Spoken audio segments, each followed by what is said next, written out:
J'avalais absolument tout ce qui passait à la télévision, soit quand, j'étais chez mes grands-parents, c'est-à-dire des séries comme, Dynasty, Falcon Crest, et des séries que je trouvais profondément chiantes, mais totalement fascinantes, dans le sens où je voyais, mais tous ces riches avec des permanentes improbables, qui buvaient comme des trous et qui se faisaient des pires crasses en disant: «Mais, je vais réussir à racheter le puits de pétrole des Colby». Je m'appelle Frédéric Sigrist, je suis humoriste, animateur et producteur de l'émission Blockbuster sur France Inter. La première véritable série que j'ai suivie, mais religieusement, qui m'a vraiment marqué en termes de narration, en termes d'histoire, c'est V, Les Envahisseurs, de Kenneth Johnson. C'était en 89, donc moi j'avais 12 ans. Je rappelle un petit peu ce qu'était V, c'est-à-dire cette invasion d'envahisseurs, mais qui ne viennent pas comme Independence Day en détruisant tout. Non, initialement, ils viennent en paix. Ce qu'on découvre au fur et à mesure, c'est que ces extraterrestres sont en fait des reptiles qui viennent non seulement ponctionner notre eau, mais aussi pour servir de garde-manger sur leur planète. Et il y a en plus de ça toute une imagerie qui convoque l'Allemagne nazie. Ils ont tous des costumes, il y a de la propagande.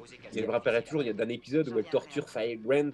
Et maintenant, ça me fait rire quand je revois les images, parce qu'en fait, ils font un lavage de cerveau pour qu'elle travaille désormais avec les envahisseurs. Et tu la vois, elle est dans une sorte de halo lumineux. Ils font croire qu'en fait, ils sont en train de lui reconditionner son cerveau. Et tu vois l'actrice qui joue comme ça en faisant...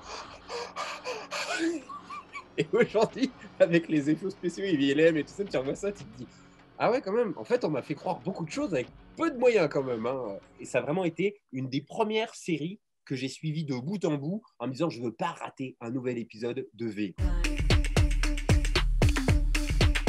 J'adore Xena Guerrière pour plein de raisons.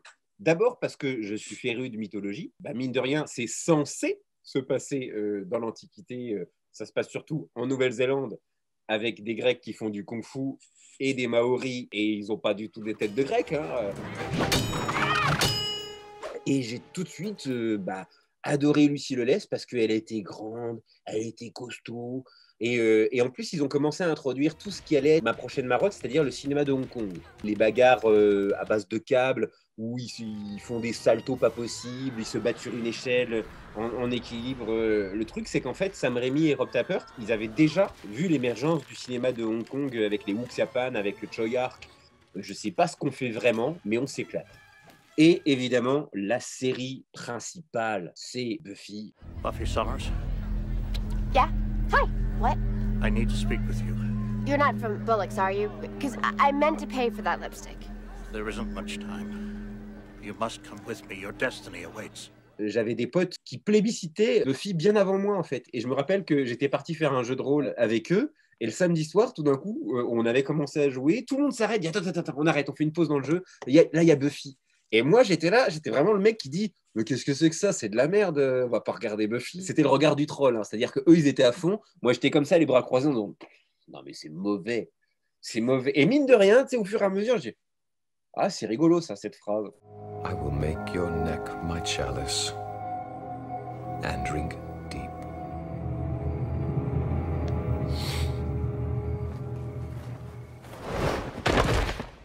Et puis tu vois, le samedi d'après, j'avais pas de jeu de rôle, j'étais tout seul. Je me dis, ah, j'ai quand même regardé un autre épisode. Et en fait, au bout de 3, j'étais devenu complètement accro. Parce que ce que je trouvais formidable, c'était qu'il y avait effectivement l'humour, il y avait ce côté très comic book, très référencé, et en même temps ce pied de nez au cinéma d'horreur avec la jeune fille blonde qui met des raclées à des vampires. Je trouve que sur les émois adolescents et sur la manière dont tu peux changer de personnalité, ton corps évolue, j'ai toujours trouvé que les méchants de Buffy, ils te brisaient moralement. C'est-à-dire que ça soit le maître, que ça soit Angel, que ça soit Gloria ou le maire, ils avaient toujours cette petite phrase, ce côté, je vais aller dans ce que tu es en tant qu'adolescent, je vais vraiment te briser. Et cette manière dont elle a concilié à la fois sa vie de lycéenne pas très douée, parce que c'est ça aussi, c'était pas une très très bonne élève, Buffy Summers, et puis son statut de tueuse, avec cette société patriarcale comme ça qui a décidé de mettre un démon dans le corps d'une jeune fille pour les protéger d'autres démons. Ça évoquait des choses en moi et ça donnait une lecture du monde qu'encore aujourd'hui, je trouve, n'a pas vraiment eu d'équivalent. Ma série préférée, celle qui m'a vraiment mis une claque, c'est The Wire. You follow drugs, you get drug addicts and drug dealers.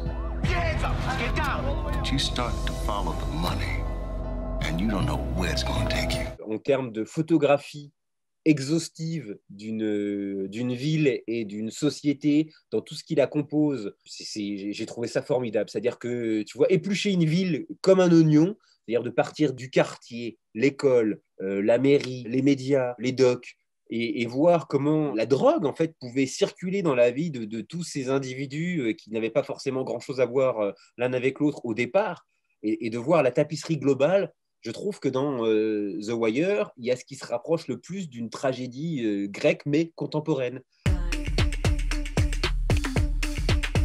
Breaking Bad, ça a été une série que j'ai vraiment suivie religieusement. Et tu as donc ce personnage incarné par Walter White, par Bryan Cranston, qui voit ce gars qui galère, et il est prof en plus. Le rôle d'un prof, c'est d'élever un élève et de sortir de sa condition. Et lui, non, moi ce qui m'arrange, c'est que tu restes exactement comme tu es, parce que là, tu me sers. Your share from selling that batch. That's why I'm here. Yeah, that's right. Hey, I didn't smoke at all.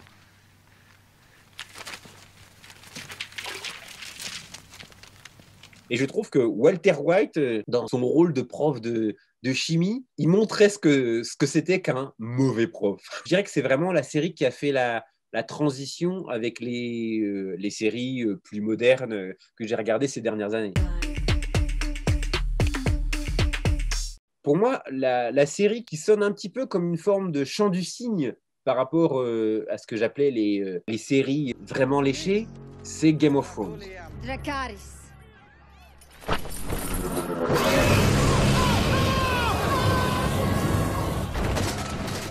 Et c'était vraiment ce moment aussi où tu avais encore un rendez-vous, où tu pouvais converser avec d'autres personnes sur l'épisode de la semaine. Que tu l'aies vu ou que tu l'aies pas vu, c'est une sorte de curseur social et de construction de soi. Tu pouvais même parler avec des gens qui n'avaient jamais vu un épisode, qui avaient même une forme de fierté à dire « Ah mais moi j'ai jamais vu…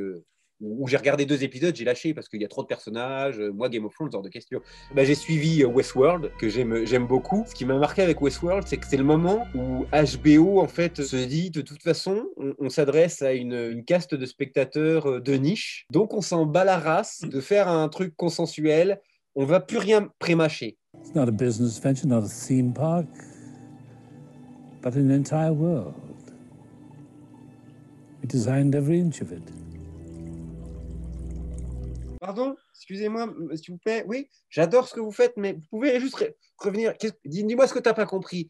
En fait, les 15 dernières heures, j'ai pas compris, en fait. Est-ce qu'on peut… Voilà, c'est juste… Mais c'est bien, hein. Mais là, je vois pas où vous allez, en fait. Et t'oses pas le dire, parce que tu te dis ça va tellement être un aveu de… Je suis complètement con, en fait. Je comprends pas ce qu'ils sont en train de me dire. Mais je regarde.